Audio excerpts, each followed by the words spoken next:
আসসালামু আলাইকুম রহমতুল্লাহ। সম্মানিত প্রিয় ভাইয়েরা,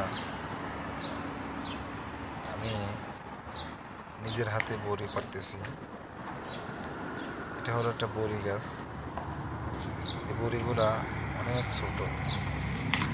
বাংলাদেশে তো আমরা দেখছি আলহামদুলিল্লাহ অনেক বড় বড় বড়ি, কিন্তু বিদেশের বড়িগুলা অনেক ছোট ছোট বড়ি, কিন্তু খেতে অনেক মিষ্টি। এই জায়গাটা হলো মদিনাতুল মুনাওয়ারা, রওজা পাকের পশ্চিম দিকে ছোট্ট একটি শহর। এই শহরের নাম আদ্দিফা। এখানে আমি ফুড ডেলিভারি কাজ করি।